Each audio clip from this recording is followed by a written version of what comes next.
자, 보시면 우리가 이거 숫자를 이제 외워주셔야 돼요, 여러분들. 우리가 저번에 이 상품 티계정을 실지재고 조사법에 티계정 쓴다라고 했었죠, 여러분들. 오래되게 좀 했어요. 자, 그래서 기초 상품이 300원. 그렇죠? 상품은 자산이니까 차변이 기초. 그다음에 당기에 700원의 상품을 매입을 했답니다. 200원, 700원. 그럼 이 1000원 우리가 판매가는 상품이다라고 했었죠, 여러분들. 속았었죠? 그죠? 판매가는 상품이 총 1000원. 그렇죠? 전년도에 300원 있었고 올해 연도에 새로 700원 매입하면 총 1000원어치를 팔 수 있다. 그래서 판매가는 상품 또는 판매가는 재고액. 자, 근데 실질재고사법은 판매할 때 기록 안 하잖아요, 여러분들. 기억나시죠? 기말에 창고를 먼저 들어가 본다라고 썼을 거예요. 기말에 상품 200원 인더래요. 나머지 800원을 우리가 매출 원가로 봤었죠, 여러분 이렇게. 그죠? 근데 중요한 게 있어요, 뭐냐면 여러분들 이 800원은요 엄밀히 얘기하면 매출 원가가 아닐 수도 있어요. 뭐냐면 창고 바깥으로 나간 게 엄밀히 얘기하면 800원이에요. 그렇죠? 1000원어치 팔 수 있는데 200원어치가 창고 안에 있어요. 나머지 800원은 창고 바깥으로 나간 거죠.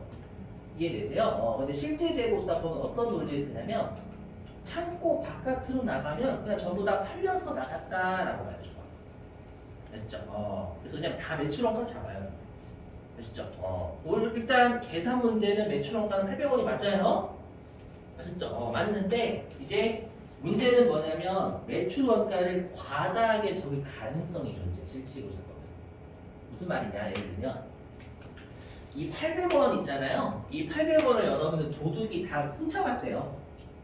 훔쳐가면 창고 안에서 쪼그리고 훔쳐가요? 아니죠. 창고 바깥으로 가지고 나가죠, 여러분들. 맞죠? 그럼 이거 아까 엄밀히 얘기하면 창고 바깥으로 나간 게 800원이 맞다면서요.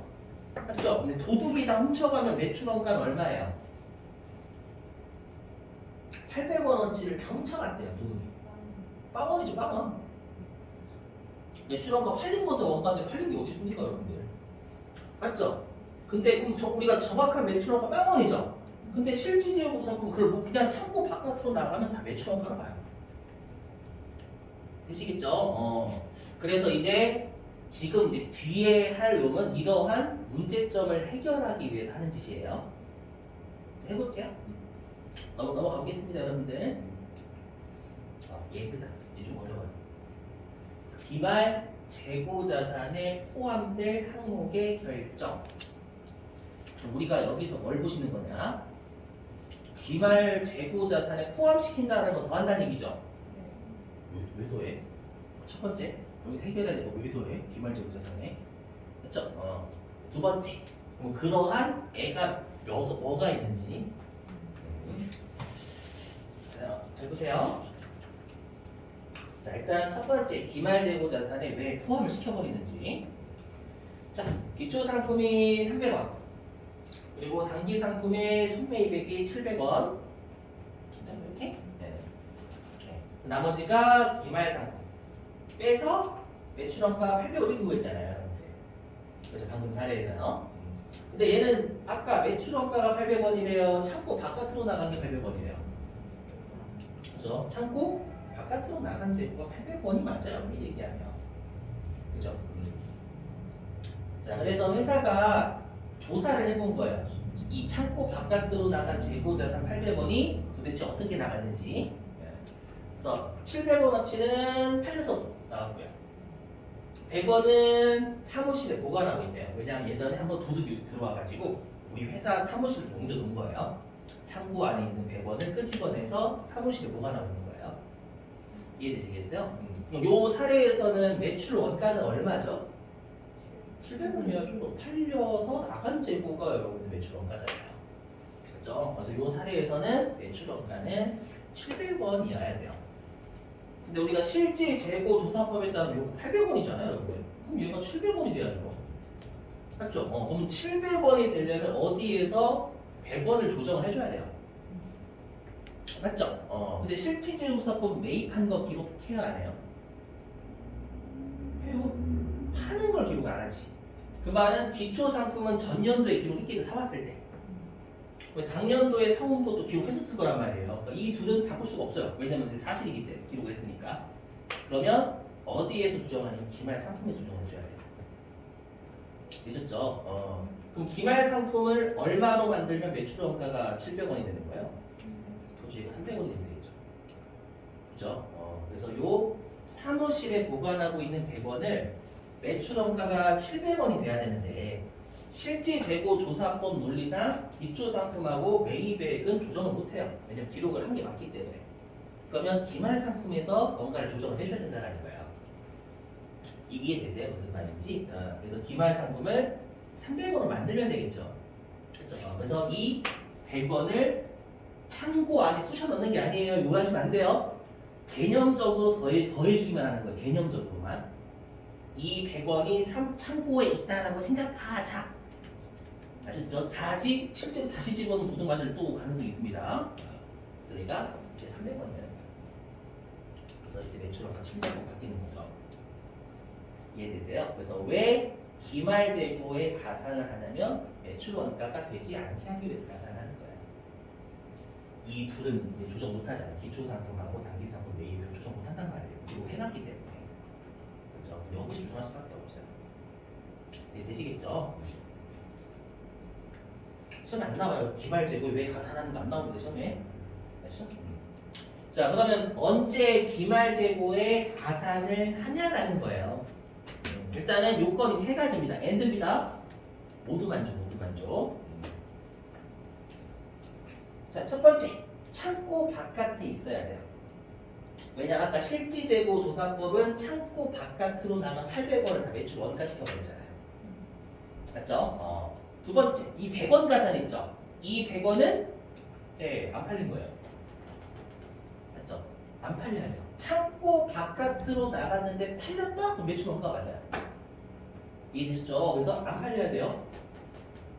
되시겠죠? 그리고 이 100원은 내 거예요? 남의 거예요? 내 거죠? 저내 거여야 돼요.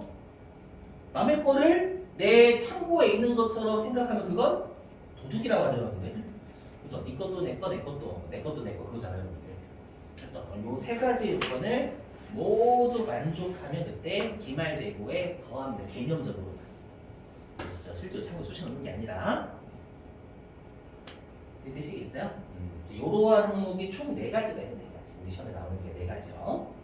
주로 여기는 계산 문제고요. 그 다음에 나중에 세무 임금은 뭐 실기로도 돼요. 어떻게 내는지는 곧 설명할게요. 아시죠? 어떻게 하는지. 자, 첫 번째 미착품. 미자는 그 미수금, 미지급금 할 때 미자 씁니다. 아직 그렇죠? 미수금 아직 못 받은 이 뜻이잖아요. 미지급금 아직 지급하지 못한. 그죠?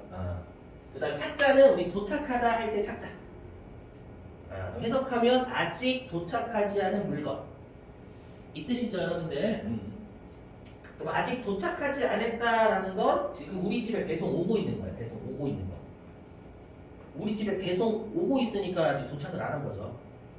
배송이 도착을 해야 배송이 완료가 돼 도착이지. 그렇죠? 그래서 가끔씩 운송 중인이라고 돼요, 여러분들. 같은 말입니다. 미착품과 운송 중인 상품은 같은 말. 아시죠? 자, 근데 지금부터 하는 거 회계에 있는 개념이 아니라 국제 거래에 있는 개념 회계가 따온 겁니다, 여러분들. 지금부터 하는 건 뭐냐면, 자, 미국이 있고요. 그 다음에 우리나라가 있어요. 근데 미국이 판매자고 우리나라가 구매자니까 우리나라가 수입하는 국가, 미국이 수출하는 국가, 그죠? 그리고 여기 구두입니다, 여러분들. 그러니까 미국이 구두를 수출하는 국가, 우리나라가 구두를 수입하는 국가 되겠죠. 근데 여러분들 일반적으로 우리가 수출 같은 경우에는 배로 해요, 아니면 비행기로 해요? 그죠? 비행기로 하면 실을 수가 없죠. 그래서 주로 배로 하잖아요, 여러분들. 그죠? 그러면 혹시 여러분들 배를 실는 걸 뭐라고 하는지 아시는 분? 배에 실는다.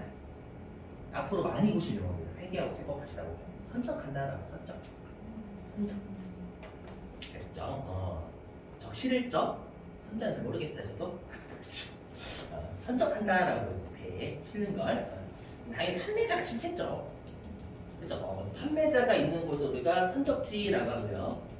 구매자가 있는 곳을 도착지가 어렵지 않으시죠, 여러분들? 되셨어요?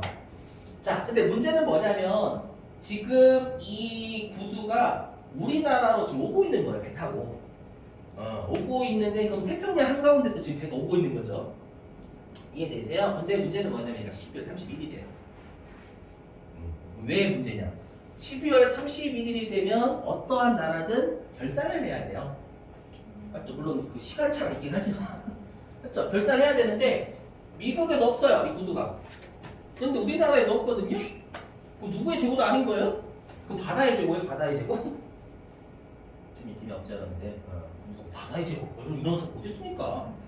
맞죠? 누구의 소유로 할지를 가정할 수밖에 없어요. 지금 어디에도 없으니까. 이 가정은 우리 획에 있는 게 아니라 무역거래에 있는 건데, 무역거래 지금 하는 거. 네, 그래서 두 가지 가정이 있어요. 뭐냐면 선적지 인도 조건이라는 거하고요, 도착지 인도 조건, 이렇게 두 가지가 있습니다, 여러분. 이게 뭐냐면 언제 구매자의 것이 되느냐에 따른 가정이 두 개예요. 언젠가는 분명히 우리 집에 오거든요. 아시죠? 언제 한국에 되느냐라는 겁니다. 지금 사례에서는. 그렇죠? 그러면 선적지 인도 조건 말 그대로 미국에서 그러니까 판매자가 배에 실으면 바로 구매자께 된다 그 뜻이에요. 아시죠? 이게 선적지 인도 조건. 반대로 도착지 인도 조건은 도착을 한국에 해야 그때 한국에 된다라는 논리예요. 이해되셨어요? 선적지 인도 조건은 미국에서 실기만 하면 바로 한국 거. 아시죠? 도착지 인도 조건 도착했을 때 한국 거. 되시겠죠? 자, 그러면 선적지 인도 조건이면 누구의 소유권인지를 보실게요. 자, 일단 여기다 대입하면 선적지 인도 조건은 선적을 하면 바로 구매자 거죠. 그렇죠? 그러면 선적지 인도 조건에서 내 거다 요건은 구매자께 돼요. 그렇죠. 내 거다 요건 선적하면 바로 구매자 거. 구매자가 내 거다 요건 만족하는 거죠. 선적지 인도 조건은. 그렇죠? 그럼 한국 입장에서 창고 바깥에 있죠. 자신의 창고 바깥 지금 왜 저거 보이지? 바다 있지, 바다. 이거 만족? 구매자. 맞죠? 팔렸어요, 안 팔렸어요? 구매자가 무슨 팔아요? 판매자가 파는 거지. 안 팔렸죠? 그래서 선적지 인도 조건은 구매자가 세 가지 요건을 모두 만족합니다. 그래서 어떻게 하냐면 구매자가 자신의 창고에 있는 것처럼 생각을 해줘야 돼요. 국제거래. 이해되셨어요? 없는데 왜 있는 척해요? 그렇게 해야 돼요, 여러분들. 그리고 판매자는 더하면 안 되면 제외해요. 아시죠? 왜냐하면 선적하면 바로 구매자 거라는 건 뭐예요? 선적하면 판매자 판 거예요. 팔면 내 게 아니죠. 팔았다라는 게 내 건 웃기죠, 여러분들. 팔았는데 내 거다. 뭔 소리야? 이해되시겠어요? 그래서 선적지 인도 조건이면 구매자가 가산하는 건데 시험에는 판매자, 구매자 둘 다 냅니다. 아셨죠? 여기는 좀 빡시게 좀 머리 생각해 주셔야 돼요, 여러분들. 자, 그 다음에 도착지 인도 조건. 도착지 인도 조건은 언제 구매자 거냐면 도착을 했을 때 구매자 거잖아요. 도착했어요, 안 했어요? 안 했죠. 누구 거라는 얘기예요? 그렇죠. 도착지 인도 조건은 판매자 거라는 얘기죠. 여기는. 그럼 판매자 거니까 도착지 인도 조건에서 나머지 두 가지 요건을 판매자가 만족하면 판매자한테 있는 것처럼 보면 되겠네요. 되셨죠? 해볼게요. 자, 판매자 입장에서 창고 바깥에 있는 거 맞아요? 본인의 창고 안에 없잖아요. 창고. 여기는 바다예요, 여러분들. 바다. 그 다음에 판매자는 도착지 인도 조건에서 판 거 안 판 거?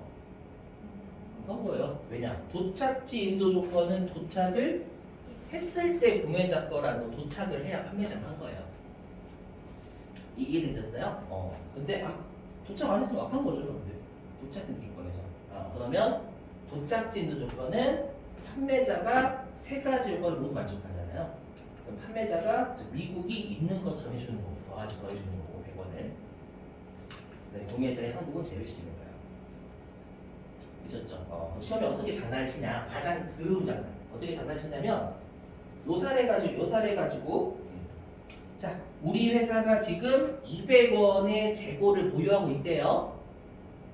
아셨죠? 200원의 재고를 보유하고 있고 우리 회사는 판매자인데 도착지 인도 조건으로 운송 중인 물건이 100원이 있다. 라고 하면 우리 회사의 재고는 얼마라는 거예요? 300원이라는 거예요. 실제로 창고에 200원이 있고 그 다음에 도착지 인도 조건으로 운송 중인 애들이 판매 중인데 운송 중인 물건이 100원이 있다. 여기 가상하는 얘기죠, 100원을. 나중에 여러분들 기말재고자산 자동열세 입력하실 때 200원이야, 300원 입력하시는 거예요. 이렇게 이따구로 내요. 세무 2급, 회계 1급 낸 적 없어요. 어떤 느낌인지 이해되세요? 근데 그건 문제 풀 거예요. 걱정하지 마시고. 제가 말로만 씹으리지 않잖아요. 아셨죠? 여기가 가장 난이도가 있는데 그럼 여러분들이 이제 머리가 띵해요. 왜냐하면 이 세 가지 다 판단해야 되거든요.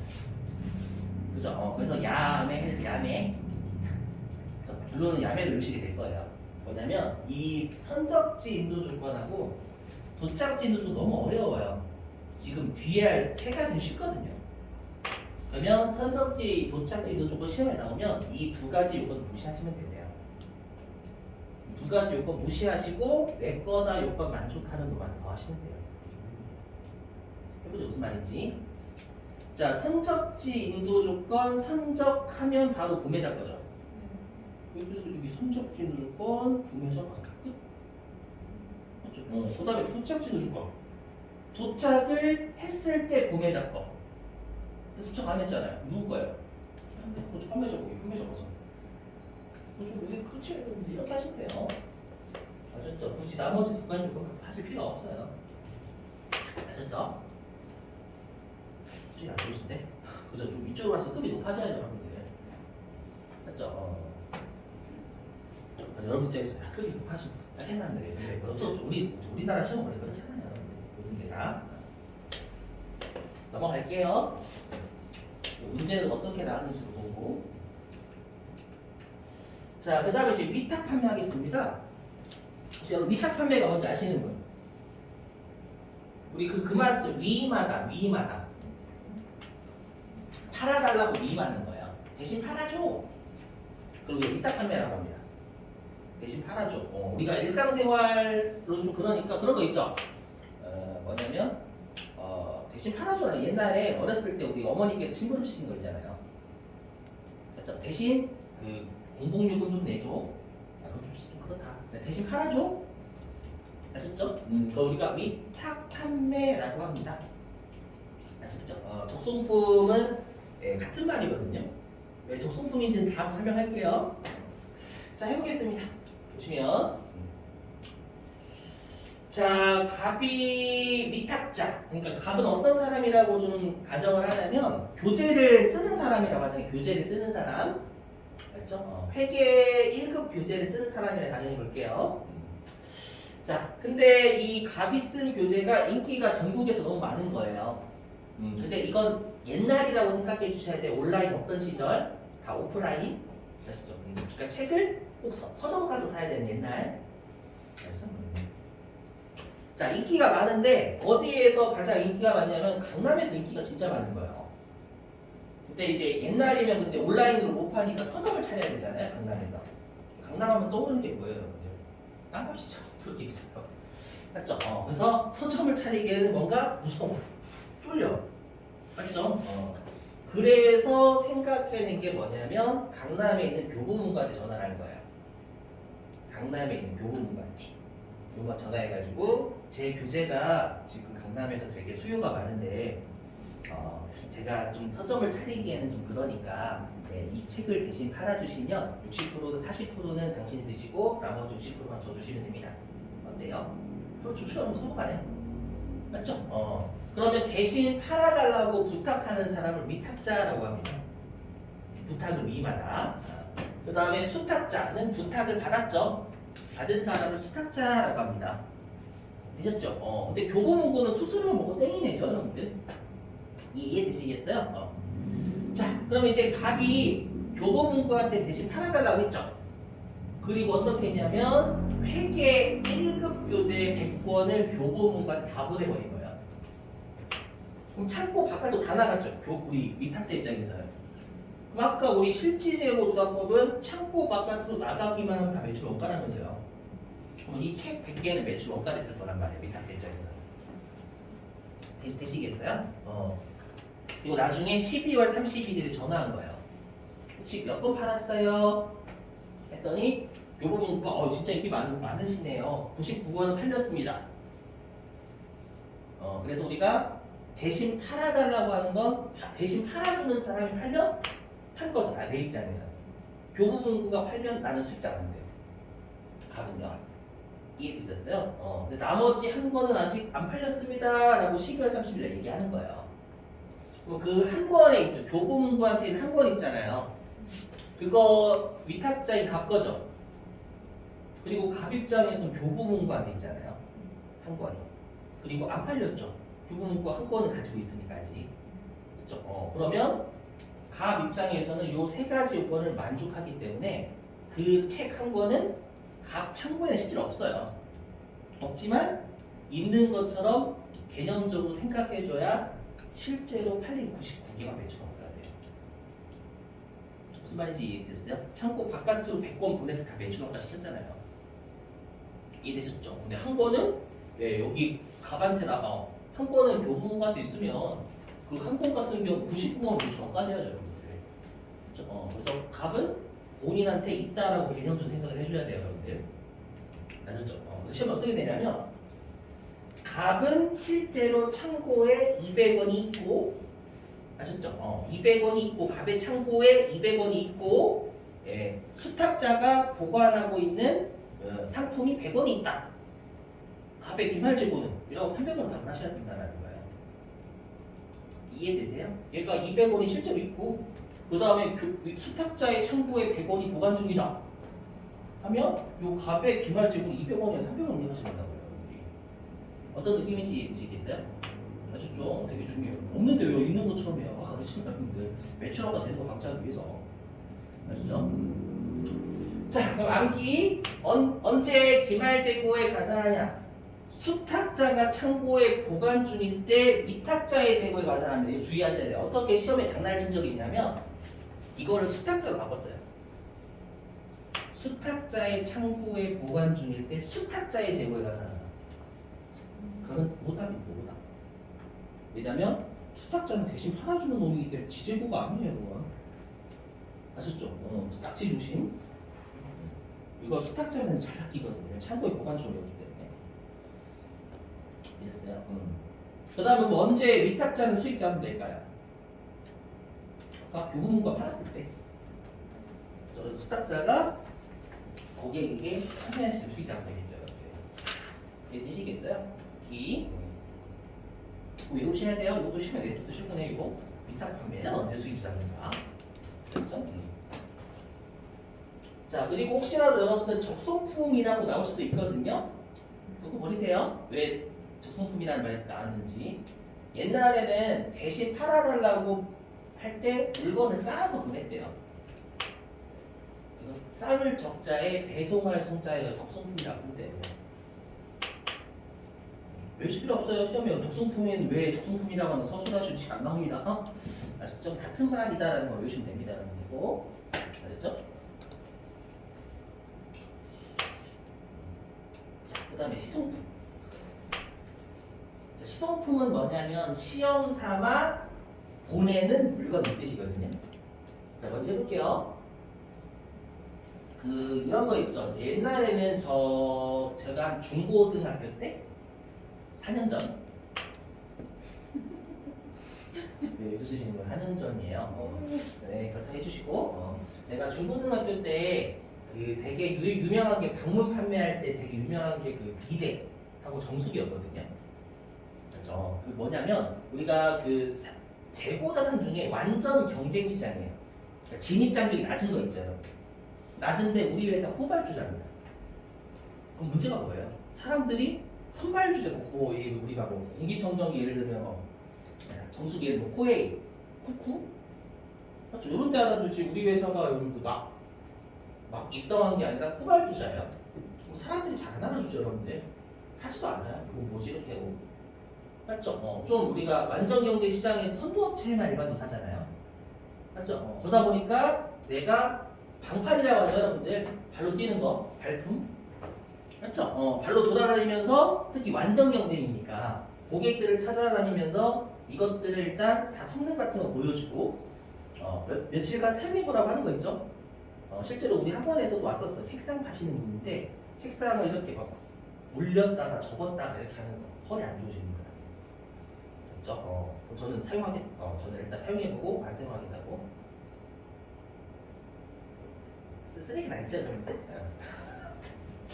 그죠? 쓰레기라 생각하시면 안 되고 그렇게 하는 거 우리가 시용품이라고 해요. 시용 판매. 시험 삼아 사용해 보게끔 하는 판매다 그 뜻입니다. 그렇게 하면 보내야지 물건을. 이걸 시험 삼아 보내는 물건이 시송품이라고 해요. 아시죠? 한번 예를 들어볼게요. 자, 갑이 다 돌아다니면서 고객 100분한테 다 책상의 성능 설명하면서 이제 제가 보내드리겠습니다. 일단 사용해보세요 라고 한 거예요. 그리고 책상 100개를 고객 100분한테 보낸 거예요. 그럼 갑 입장에서는 자신의 창고 바깥으로 책상 100개가 다 나갔기 때문에 다 매출 원가 됐을 겁니다. 실질적 우선법은 창고 바깥으로 나가면 다 매출 원가 시키니까. 이해되시겠어요? 자, 근데 99분의 고객님은 전화를 하셔가지고 이거 마음에 든다고 사겠습니다. 그럼 우리가 시용 판매는 아시죠? 여기 고객이 사겠다라고 하면 팔린 거죠, 여러분. 오케이. 근데 나머지 한 개는 고객이 전화를 안 받거나 아니면 거절하신 거야. 별로 마음에 안 든다. 거절하신 거야. 그러면 그 거절한 게 갑거죠. 그죠? 갑 입장에서는 거절하신 분한테 있잖아요. 맞죠? 그리고 거절하셨기 때문에 안 팔렸죠. 이해되세요? 그럼 갑은 책상 한 개가 그 고객분한테 있지만 자신한테 있는 것처럼 생각을 해줘야 실제로 고객이 의사를 표시한 99개가 매출 원가가 되겠죠. 어떤 논리인지 이해되세요?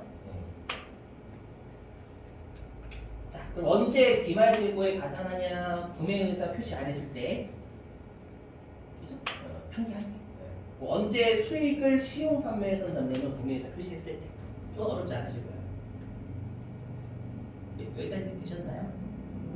시험에서 원래는 할부를 냅니다. 되게 어려워요. 자, 해볼게요, 여러분들. 할부 뭔지 아시죠? 할부로 물건 사신 분들은 아마 아실 거예요. 할부는 여러분 대가를 2회 이상 주죠.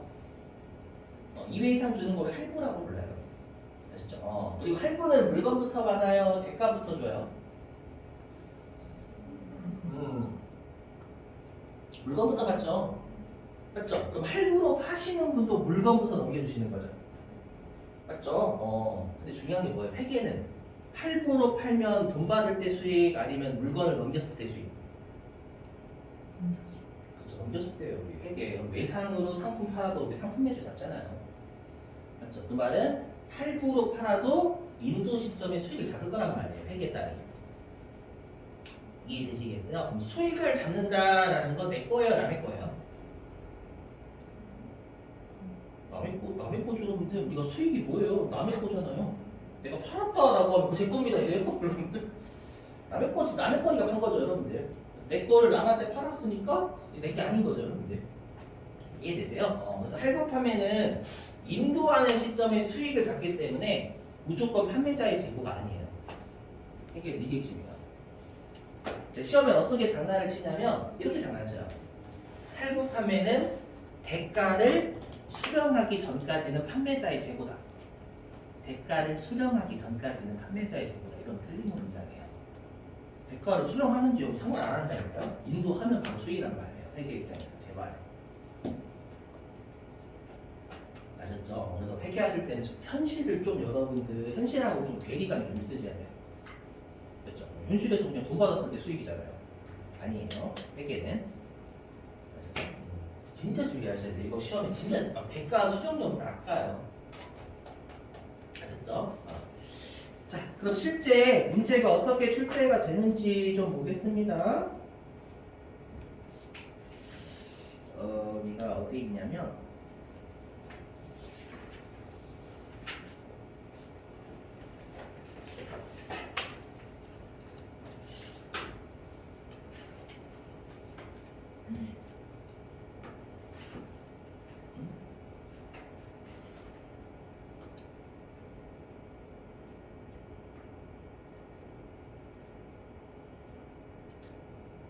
있는 거 없는데 제가 내일 나눠드릴게요. 뭐냐 일단 이걸 띄워서 하겠습니다, 여러분들. 내일 나눠드릴게요.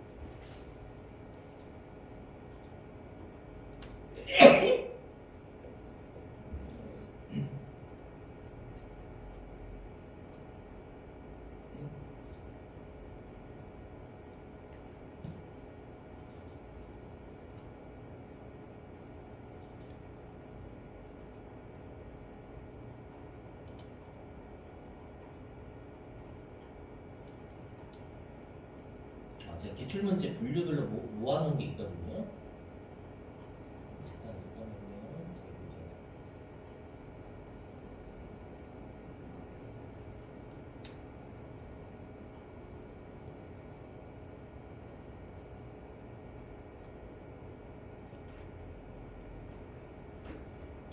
여기 있죠.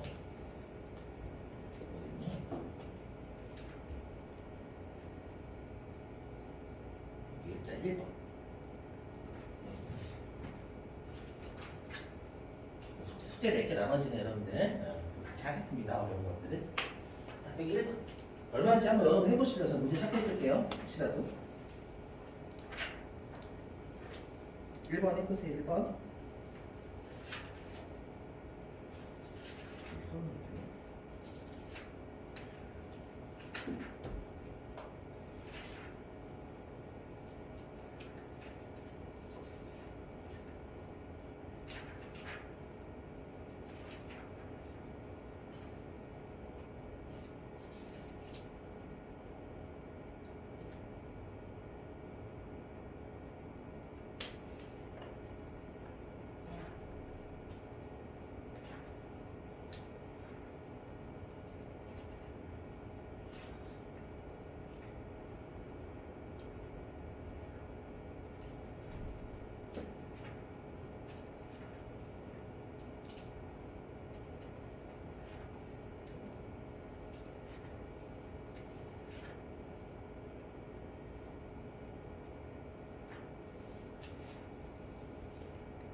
여러분들 혹시 일단 해볼게요. 해보셨어요? 첫 번째 좀 가산 제외. 제외죠. 8% 팔았으니까 좀 내재고 아니에요. 3천 안 되고. 자, 그 다음에 여기 시용 판매용인데 구매자가 매입의사 표시 없대요. 더해요? 안 더해요? 더해야죠. 또 좋지만 더하시고. 그 다음에 여기 위탁 판매용인데 수탁자가 보관하고 있는 거. 그래서 더해야죠, 여러분들. 네. 그럼 목적지가 뭘까요? 그렇죠. 판매자일까요? 구매자가 있는 곳일까요? 목적지. 그렇죠. 운송 중인 거면 여러분 구매자도 그렇죠. 우리가 운송 중인 곳은 목적지가 구매자가 있는 곳이잖아요. 그래서 이게 도착지 인도 조건이에요. 그럼 도착지 인도 조건인데 판매안이래요. 더해야 안 더해요?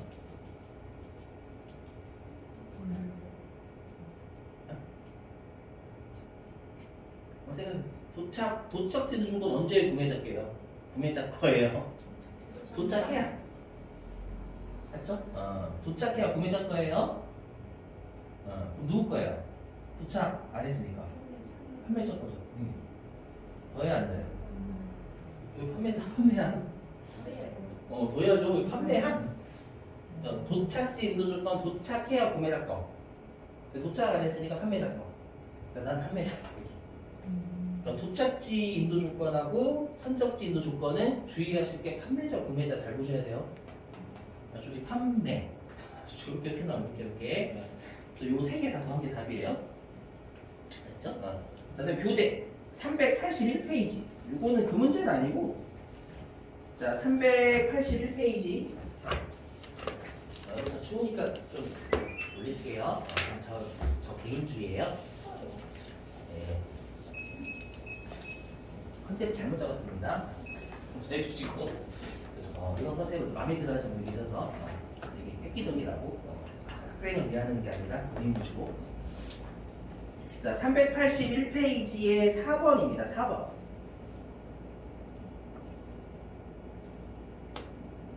(381페이지) 4번.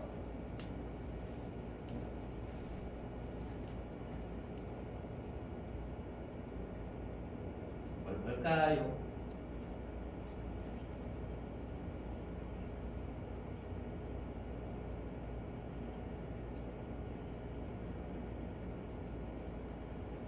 이건 가산하는 게 아니라 수익 물어본 거면 언제 수익 잡을 거니?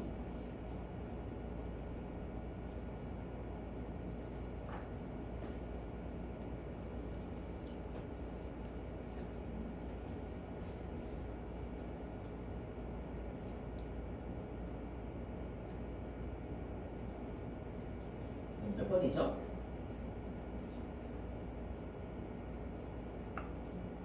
예?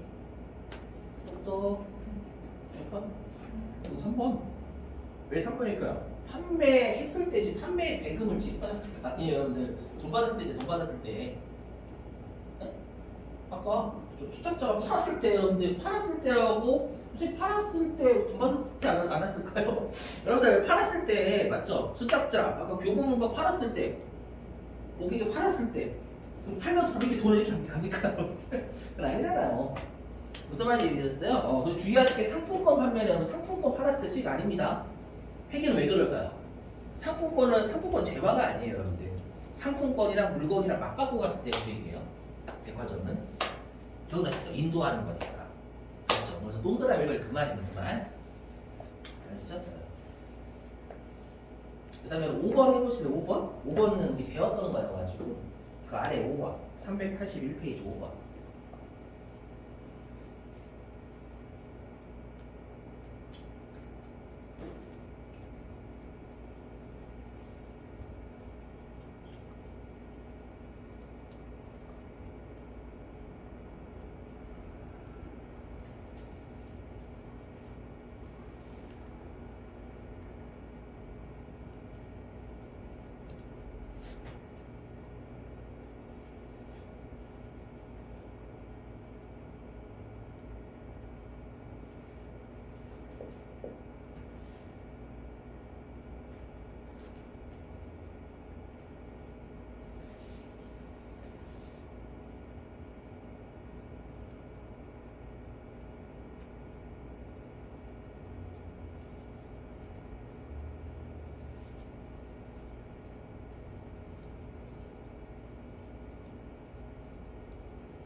보셨나요, 여러분들?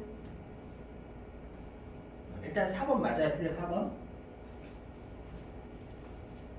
후입선출법은 일반적인 물량흐름과 반대다. 맞아요, 틀려요? 후입선출법이 나중에 들어오는 걸 먼저 판다 그 뜻이잖아요. 뭐 일반적인 물량흐름과 일치해요, 반대요?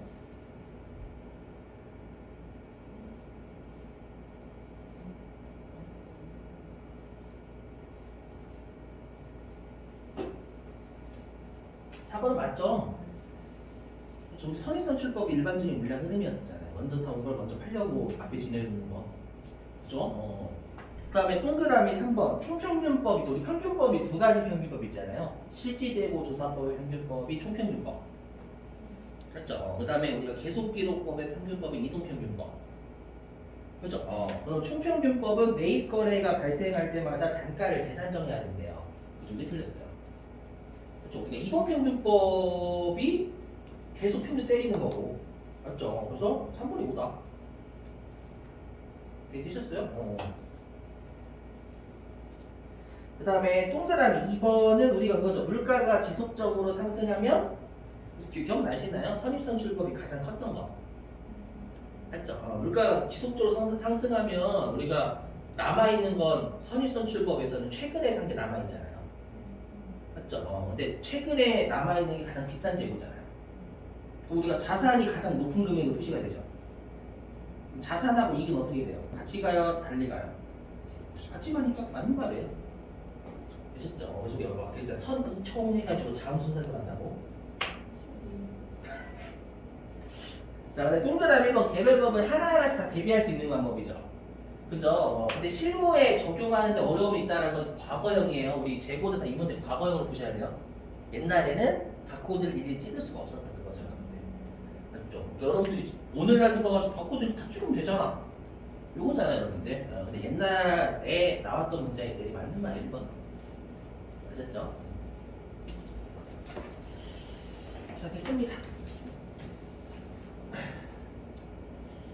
자, 이제는 우리한테 엄청나게 중요한 감모 평가할게요.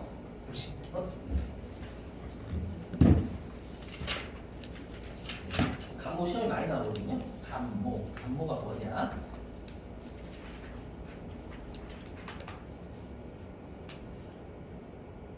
감모가 뭐냐면 감소되다의 감자, 마모되다의 때 모자입니다. 감소가 되다, 마모가 되다. 근데 둘은 비슷해요. 감소 없어진 거, 마모가 없어진 거. 건물이 마모됐다라는 것도 없어진 거잖아요. 건물 일부분이. 그죠? 그래서 없어졌다라는 표현을 두 번 쓴다라는 강조죠, 우리나라에서는요. 그죠? 그래서 이게 뭐냐면 우리가 재고 자산의 수량 부족분을 감모라고 불러요. 되게 재고 자산이 기말에 수량이 부족한 거 있죠, 여러분. 기말에 이거 우리가 감모가 발생했다라고 회계해서 아시죠? 그러면 이거죠, 여러분. 예를 들면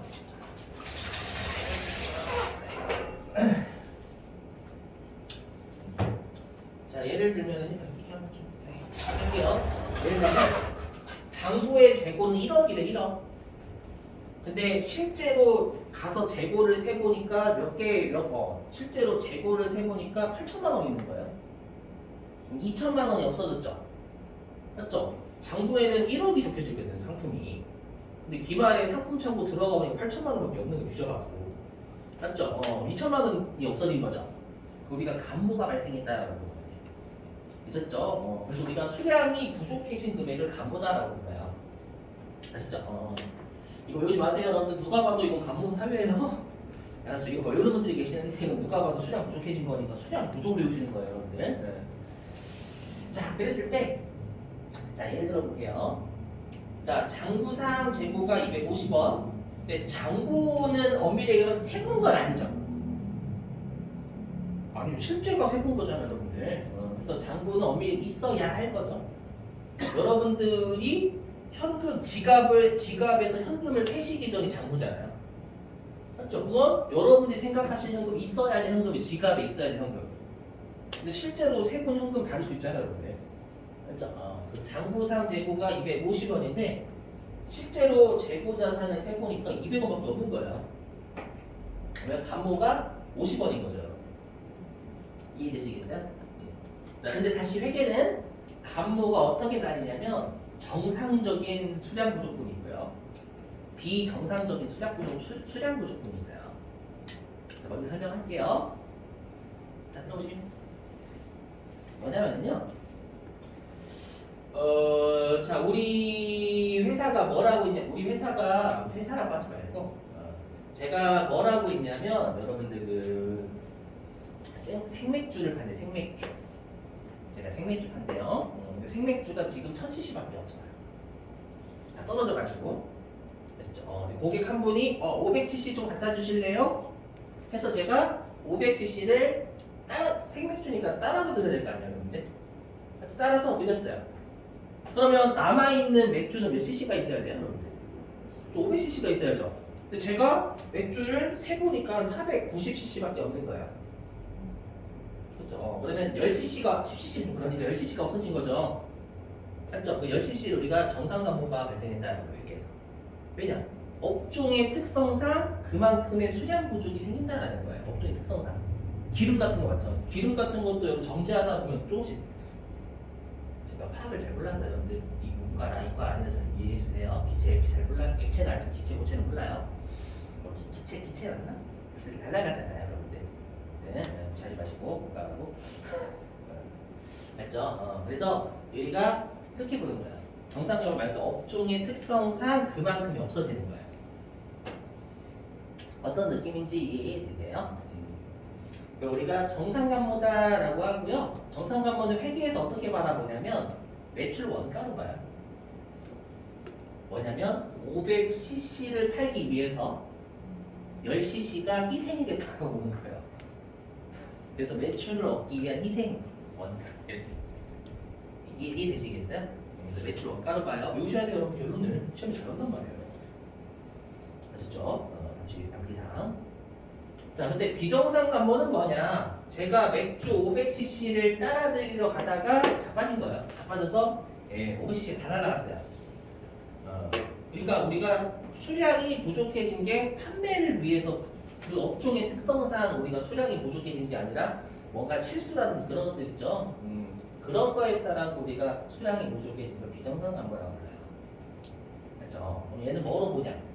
일단 손실이니까 비용이겠죠. 영업활동, 우리 매출 원가는 영업활동과 관련이 있는 비용이잖아요. 맞죠? 얘는 영업 외비용으로 봐요. 영업 외비용.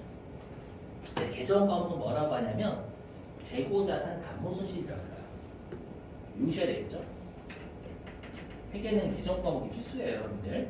그래서 비정상 감모를 비용 처리하는 계정 과목을 재고자산 감모 손실이다라고 불러요. 정상 감모 아니에요, 여러분들.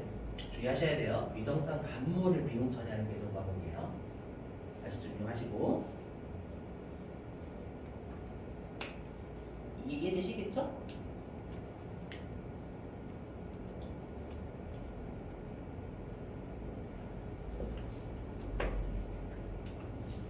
자, 그럼 이제 정상 감모하고 비정상 감모는 어떻게 회계 처리를 하냐 볼게요. 자, 일단 이거 무시하시고 이 기말재고자산 입력 이미 자동자산에 배우셨잖아요. 그죠? 이건 초보분 때문에 한 거고. 자, 어떻게 하냐면 일단 회계처리. 기말에 발생했으니까 회계처리는 기말로 내요. 여러분, 얘 같은 경우에는요. 자, 근데 우리 아까 이거 있었죠, 보시면. 우리가 뭐가 있었냐면 아까 우리가 그 상품이 이렇게 있었을 거예요. 상품이 기초에 300원 있었었고 아까 제가 한 사례 그리고 아마 700원어치를 매입했을 거예요. 단기 순매입. 그리고 기말에 200원 있었을 겁니다. 맞죠? 그리고 나머지가 매출 원가였을 거예요. 800원. 기억나시나요? 그러면 이 사례에서 기말재고 200원 있잖아요. 그 200원은 이 둘 중에 뭐예요? 위에 있는 장부재고예요? 실지재고예요? 실지재고죠. 200원, 200원. 맞죠? 그래서 얘는 실지재고입니다. 지금. 그죠? 그럼 내가 실제로는 여기 창고로 들어가는 거예요. 창고를 들어가 봤더니 200원 있는 겁니다. 되셨죠? 200원 있는 거 나머지는 매출 원가로 보잖아요, 여러분들. 되셨어요? 그러면 우리가 회계 실지재고사법은 감모가 매출 원가에 들어가 있을까요? 안 들어가 있을까요? 항상 실지재고조사법은 기말의 창고부터 먼저 들어가요. 즉 얘부터 나와요, 여러분들. 얘부터. 지금이야 여러분이 제가 감모 50원을 설명드리기 위해서 정상 감모 이거 장부재고랑 실지재고 같이 보여드렸지만 맞죠? 실지조사법은 그냥 창고 들어가면 200원밖에 안 보여요. 나머지를 매출 원가로 본단 말이에요. 그러면 정상값 우리가 감모는 매출 원가에 들어가 있어요, 안 들어가 있어요? 들어가 있어요. 근데 얘 딱 하면 나머지 감모라고 감모잖아요, 여러분들. 200원 창고에 들어가서 800원 밖으로 나갔네. 매출 원가네. 요 차이가 감모니까 여기 딱 들어가면 나머지 감모는 매출 원가에 들어가 있겠죠. 무슨 말인지 이해되시겠어요? 그래서 우리가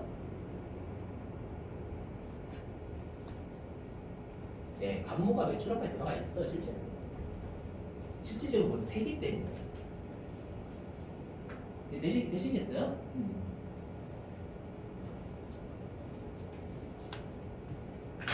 네. 자, 그러면 우리가 정상 감모는 매출 원가로 처리한다라고 돼 있죠. 매출 원가에 가산한다라는 뜻이 매출 원가 처리한다는 뜻하고 똑같아요. 근데 감모 50원 중에 정상 감모 매출 원가죠. 근데 매출 원가에 들어가 있죠. 되시겠어요? 그래서 뭐라고 하냐면 정상건물 회계 처리 없어요. 맞죠? 매출 원가에 있어야 되는데 알아서 매출 원가에 제발 들어가 있거든요. 되시겠죠? 네, 문제는 비정상환부야. 그렇죠? 비정상환부는 있어야 될 곳이 여기거든요. 영업이익이요. 그죠? 근데 어디에 들어가 있냐면 매출원가에 들어가 있어요, 갑자기. 이해되시겠어요? 그래서 매출원가 뭐라고 해야 되냐면 꺼져. 매출원가가 비정상 감모에 꺼져라고 해야 될까요? 꺼져. 꺼지는 분기를 해야 돼요. 그죠? 나가! 나한테 나가! 이걸 해야죠, 여러분들. 그쵸? 그래서 어떡하냐? 자, 그러면 일단은 우리가 감모라는 것도 없어진 거기 때문에 재고자산의 감소사입니다. 그래서 어떤 하냐면 대변에 해당 재고자산을 빼냅니다. 되셨어요? 빼내요. 물론 여기에서는 뭐 상품, 뭐 제품 이렇게 하시면 돼요. 되셨죠? 그리고 차변에 재고자산 감모손실 이렇게 적어요. 되셨나요? 이렇게. 자, 내려가면 틀립니다. 자, 왜 틀리냐면 이거 받아들여 주셔야 될 게 뭐냐면 잘 보세요.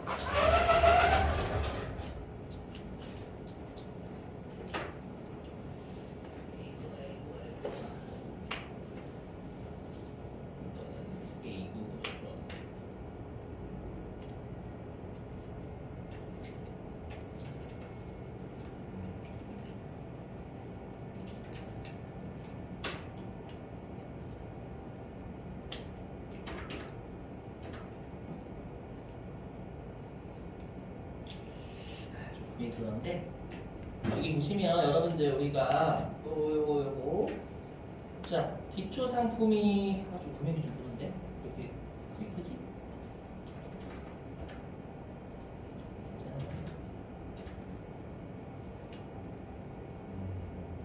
대략 할게요. 여기 보시면 우리가 기초 상품이 35만 원 있고요. 그렇죠? 35만 원. 그다음에 당기의 상품 매입액이 한 1억 3,700만 원 정도가 있어요. 그럼 대략적으로 계산하시면 1억 3,800이거든요. 이 두 개 더하는 게 판매량 재고잖아요. 이게 상품 계산 차변이죠. 기초 더하기 매입액. 맞죠? 근데 우리가 기말 상품은 실질재고조사법 여기다 실질 금액 넣어볼게요. 여기다가 얼마 입력하냐면 여기가 1억 3,800이 대략. 여기다 1억 넣어볼게요. 1억. 1억 넣으면 나머지 매출 원가를 보내버린다. 보낼 거예요, 컴퓨터가. 보시면.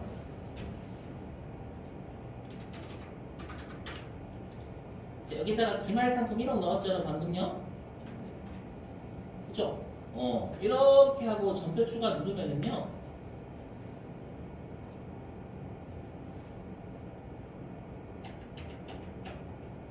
네, 보이세요? 컴퓨터가 알아서 매출 원가 보내버리는 거 나머지. 맞죠? 그렇기 때문에 정상화물 해주지 않으면 매출은 잘 들어가 있으니까. 되시겠죠? 이해 안 되시나? 되셨죠? 컴퓨터 알아서 매출원가 보내버리잖아요. 결차가 차변에 매출원가? 되셨어요? 다시 PPT로 와서. 그러니까 잘 보시면 뭐냐면 대변의 재고자산을 빼냈죠. 맞죠? 대변의 재고자산을 빼내면 우리 회계 프로그램이 무조건 뭐로 인식하냐면 여기를 매출 원가로 인식을 해요. 프로그램. 대변으로 재고자산이 빠지면 무조건 판매됐군요 라고 해서 매출 원가 작업을 해요. 이걸 여러분 받아들여 주셔야 돼요. 프로그램 특성이 이건 재고자산만큼이거든요. 재고자산은 대변으로 빼내면 알아서 컴퓨터가 매출 원가로 보내버립니다. 그렇죠? 그럼 어떻게 해야 돼요? 컴퓨터한테 이거 매출 원가 아니야 라고 인식하게 만들어야 돼요. 응? 그게 뭐냐면 타겟형 대체라는 거예요. 이거는 시험에 냅니다. 저도 8. 우리가 시험에 유일하게 적요가 채점 대상이에요. 이게 뭐냐면 매출 원가라는 계정에서 다른 계정으로 인식을 바꿔라. 컴퓨터에 명령어 내리는 겁니다. 명령. 아시죠? 이거 되게 중요한데요. 이거 안 그러면 일단 이점 감점 처리해야 돼요. 감점 처리해야 돼요.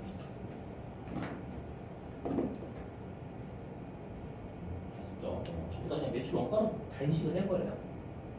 그래서 타겟성대 진짜 많이 해요. 진짜. 어떨 때 하는지 보여드릴게요. 그래서 요거 재고 자산을 우리가 접대했다, 기부했다, 복리후생 목적으로 사용했다라고 여기다 분명히 기부금, 접대비를 거실 거란 말이에요, 여러분들이. 여기 재고 만약에 상품이라고 하면 대변 상품 빼내겠죠. 이제 상품으로 기부하고 접대하고 있으니까 대변에 상품 빼내고 차별에 기부한 걸 거란 말이에요. 그래도 컴퓨터가 대변으로 상품을 빼내면 아 팔렸군요 라고 인식한단 말이에요. 좀 아까처럼 기말재고 입력만 하죠. 됐죠? 컴퓨터한테 그거 매출원가 아니야, 다른 계정으로 바꿔, 기부금 이런 것들을 바꿔 라고 이제 타겟성 지시를 걸어줘야 돼요. 자, 그러면 어떤 게 있는지 좀 같이 풀어볼게요.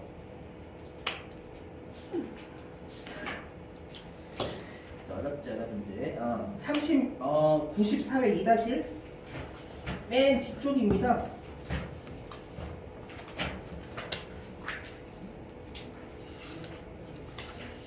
여기 있네. 385.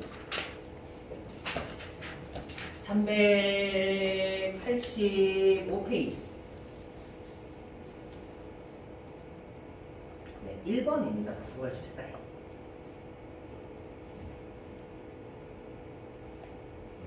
자, 읽어볼게요. 1번 9월 14일. 자, 제품 한 세트. 원가는 40만원을 매출 거래처에 견본품으로 무상 제공하였다. 단 견본비 계정 과목으로 회계 처리할 것.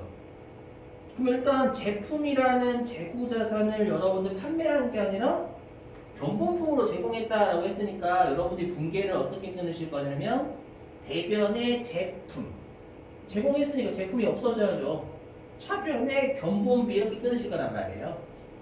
했죠? 그럼 다 날아가는 거예요. 왜냐면 제품을 판매 목적 이외 용도로 한 거거든요. 그죠? 그래서 해답이 어디 있냐면 해답이 여기 있네. 454페이지. 450 뒤에 해답이 다 물려 있어요. 좀. 네, 그래서 좀 짜증나 이게. 좀 해당 챕터마다 좀 뒤에 좀 실어줬으면 좋겠는데. 454페이지.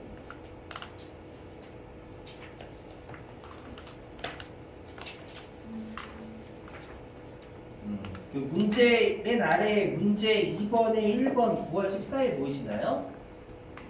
그렇죠? 대변의 제품, 차변의 견본비 이렇게 돼 있잖아요, 여러분들. 보이세요? 그때 보이세요? 거기 제품의 타겟형 대체? 그죠? 이거 매출원가 아니고 견본비 같은 다른 계정으로 인식을 바꿔라고 명령을 내려줘야 돼요. 아시죠? 그렇게 중요해요. 그죠? 왜냐하면 얘는 판단이 안 되면 못 걸어요, 나중에. 못 찾아요. 아셨죠? 많이 중요해요. 자, 그리고 또 몇 페이지로 가시냐면 대략적으로 또 몇 개 보여드릴게요.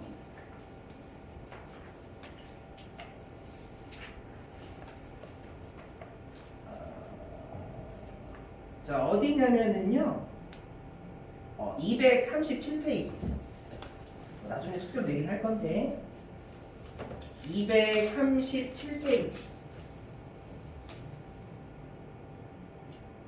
여러분들 5번하고 6번 묶으셔가지고 타겟형 대체하고 줘요. 237페이지 5번하고 6번 묶으시고 타겟형 대체. 237페이지 5번하고 6번 묶으시고 타겟형 대체라고 적어주시고. 왜 타겟형 대체인지 볼게요. 5번.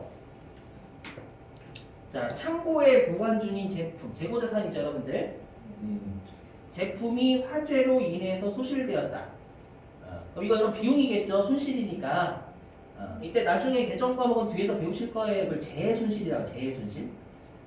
천재지변으로 인해서 여러분들 우리가 손실이 나면 재손실이라는 개념이 없거든요. 그럼 이거 실제로 대변에 제품 100만 원 빼내시고 차변에 재손실 적고 끝내면 이 점 날라가요. 왜냐면 제품이 지금 판매된 게 아니라 판매된 용도 이외에 다른 목적으로 여러분 생긴 거거든요. 비용이. 이해되세요? 무슨 말인지? 네. 그 다음에 6번 8월 14일 읽어볼게요. 자, 생산된 제품 원가는 200만원, 시가는 350만원을 성동구청에 전달하였다. 그럼 제품을 기부한 거죠. 구청에 전달했으니까요. 그럼 대변의 제품, 차변의 기부금. 이렇게 하면 또 감점이에요. 제품을 기부했지 판매한 게 아니잖아요. 이제. 그죠? 그래서 제품에다가 타겟형 대체 걸어주셔야 돼요. 물론 얘는 원가 쓸까요? 시가 쓸까요? 원가 씁니다. 왜 원가는 장부상에 원가로 기록돼 있죠. 시가는 지금 시세인 것 뿐이지 장부에는 맞는 가격으로 적혀져 있을 거란 말이에요.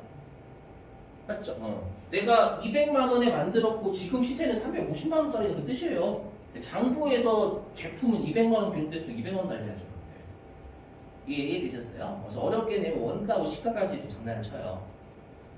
어떨 때 타겟형 대체에 대한 눈치 채시겠어요, 여러분들? 이거 좀 몇 번 풀어보셔야 돼, 나중에. 이거 내일 내일이래. 조용히 하고. 월요일에 나눠드릴게요.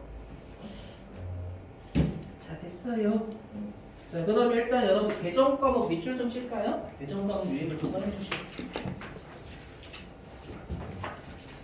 배정 과목 유입을 좀 꺼내주시고요.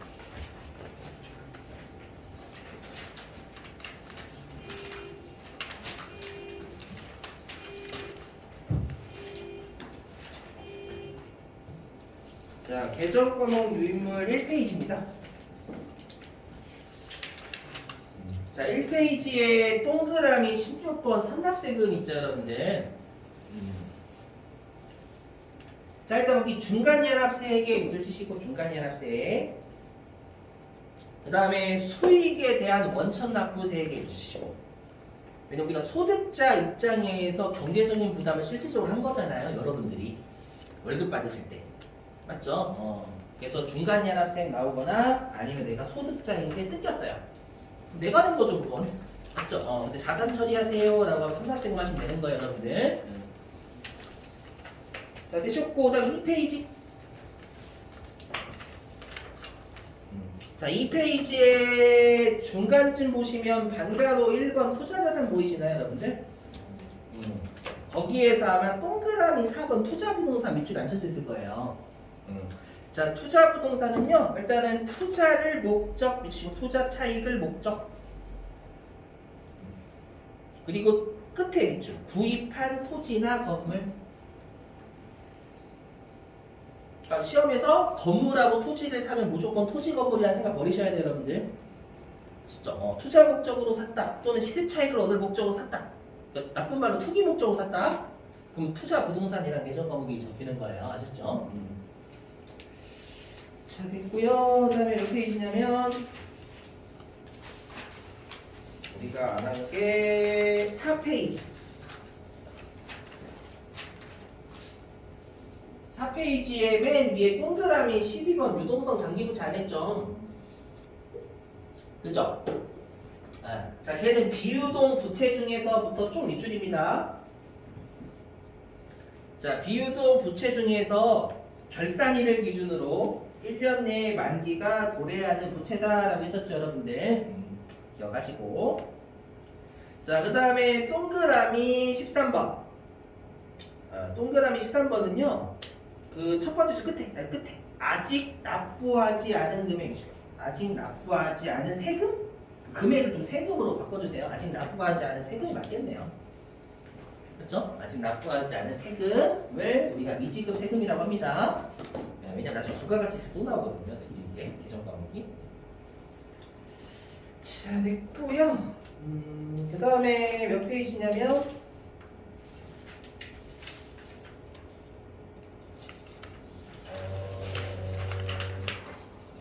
자, 7. 괜찮으세요? 어디냐면 네, 6. 6페이지요, 6페이지. 자, 6페이지 맨 위에 동그라미 8번. 외화 환산이익이죠, 여러분들. 네. 자, 다 밑줄입니다, 얘는. 자, 기말 결산 시 외화 자산과 외화 부채를 결산일의 환율로 환산한 거죠, 여러분들. 평가.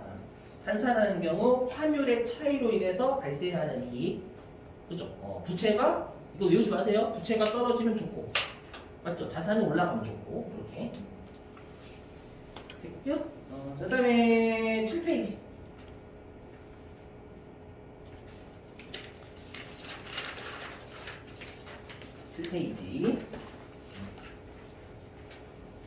자, 7페이지에 동그라미 19번 대손상각비 없죠, 여러분들? 그 대손상각비에서요, 어디냐면 가로서 첫 번째 줄 가로서부터 밑줄. 다 밑줄이에요. 외상매출금 받으러움이 회수불능 대손 확정되었을 때 잡죠. 예상보다 더 못 받게 되면. 그죠? 계속 밑줄. 회수가 불확실한 금액을 산출하여 결산 시점에서 대손 충당금을 설정할 경우 충당금 설정에 설정할 때 차변에 대손상각비 같은 거 잡잖아요, 근데. 그죠? 자, 그 다음에 맨 아래에 동그라미 5번.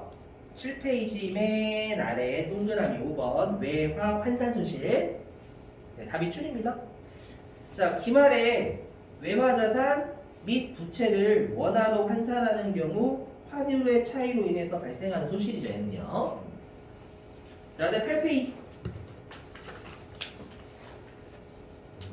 자, 8페이지에 동그라미 10번. 기타의 대손상각비. 얘는 아까 했던 매출채권 아닌 나머지죠, 여러분들. 자, 얘는 첫 번째 줄 끝에 서부터 좀 밑줄입니다. 미수금, 대여금. 그러니까 주된 영업 활동 아닌 채권이죠. 미 회수 불능 대손 확정되었을 때 또는 결산 시 대손 추산액. 추산이 이게 추정해서 계산할 때 줄임말입니다, 여러분들. 시험에 안 나와. 추산이 의미가 뭔가 소술하실 게 나옵니다, 여러분들. 추산액 범위 내에서 대손 충당금을 추가 설정할 때 비용으로 인식하는 계정 과목. 자, 그 다음에 동그라미 11번 재고자산 감모손실 있죠. 얘는 첫 번째 줄 끝에 재고자산의 실제 수량이 여기서부터 다 밑줄입니다. 재고자산의 실제 수량이 장부상 수량보다 비정상적으로, 이게 심이죠, 비정상적으로 부족한 경우 발생하는 손실. 그래서 비정상 감모에서 사용해야 하는 조심하시고. 그 다음에 12번 재손실 했었죠? 밑줄도 다. 천재지변이나 예측치 못한 사건으로 인해서 발생하는 손실, 재손실. 그 다음에 동그라미 13번 법인세 등. 얘는 끝에 밑줄. 법인세 및 법인분 지방소득세. 우리가 그 법인세 10%를 다시 그 지방자치단체에 내는 걸 법인분 지방소득세라고 그러거든요. 되시겠죠? 자, 그 다음에 숙제. 이거는 지금 개정과목 주신 거고요. 숙제입니다, 숙제. 자, 어디로 가주시냐면 68페이지.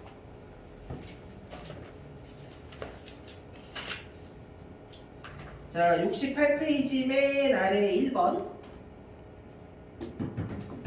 네. 자, 그 다음에 69페이지. 69페이지는요, 여러분 2번 빼고 전부 다입니다. 69페이지는 2번 빼고 전부 다. 자, 그 다음에 70페이지. 자, 70페이지는요, 일단은 8번, 9번. 네, 그리고 11번. 그 다음에 13번. 네, 그 다음에 71페이지. 71페이지는 여러분들 18번 빼고 다요. 71페이지는 18번 빼고 전부 다. 딱 좀 그리고 일단 쉬는 날이니까 이렇게만 할게요. 이렇게만 할게요. 많은 건 아니에요, 여러분들. 아시죠? 이 중에서 여러분들 좀 같은 거 이렇게 손 드셔가지고 풀어드릴게요, 여러분들. 아셨죠? 자, 고생 많으셨고요. 마치죠. 수고하셨습니다. 주말 잘 보내세요. 네, 고생하셨습니다. 네. 아, 근데 지금 45분이네. 오픈은 일단 어떻게든 잘 해보시길. 지금 찍으면 좋대요. 네.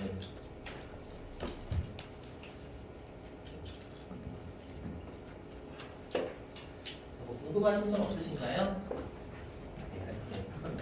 네, A 거 한번 해봤어요. 네.